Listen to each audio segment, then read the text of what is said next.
আসসালামু আলাইকুম। আজকে আপনাদের সাথে তালের পায়েসটা শেয়ার করব। এটা অনেক অনেক বছর আগের একটা খাবার।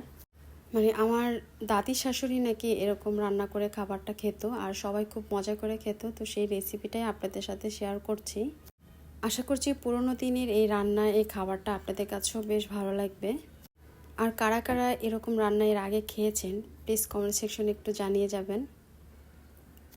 আর এর জন্য আমার লাগবে কাউনের চাল। আর এটাকে বলে কাউনের চাল, আমি জানি না কারা কারা চিনে আর কারা চিনে না। এটা কিন্তু বাজারে কিনতে পাওয়া যায়। তো এই চালটা আমি খুব ভালো করে ধুয়ে নিব। তারপর একটি কড়ার ভিতরে ওয়াশ করা চালটা আমি এখানে দিয়ে দিব অল্প একটু পানি সহ। আগে থেকে তালের পাল্পটা আমি বের করে রেখেছি, সেখান থেকে এক বাটি তালটা দিয়েছি। অবশ্যই কিন্তু ভালো মানের তাল হতে হবে। দিয়ে দিচ্ছি কয়েক টুকরা তেজপাতা, তারপরে ভালো করে মিক্স করে নিব। আর আগে থেকে জাল করা দুধ আমি এখানে দিয়ে দিলাম সরসহ।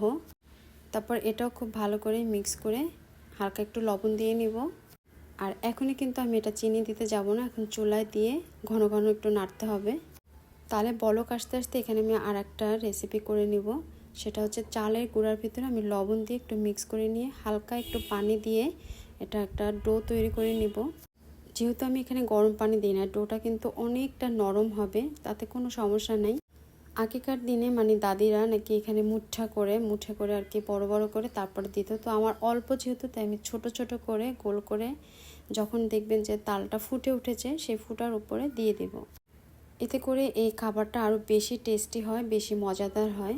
আর এটাকে বলে মুঠা, হাতের ভিতরে নিয়ে মুট মুট করে দেয় দেখেই এটার নাম হয়েছে মুঠা পিঠা।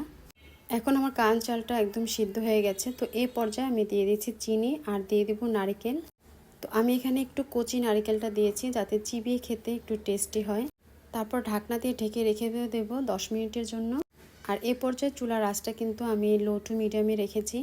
10 মিনিট পরে আমার এটা কিন্তু হয়ে গেছে। এখন এটা আমি নামিয়ে নিলাম। আর রেসিপিটা ভালো লাগলে প্লিজ রিকোয়েস্ট থাকলো আমার চ্যানেলটি সাবস্ক্রাইব করার। তো তৈরি হয়ে গেল আমার তালের মুঠা পায়েস। আশা করছি সবার কাছেই ভালো লাগবে। তো আজ এ পর্যন্তই। সবাই ভালো থাকবেন। আল্লাহ হাফেজ।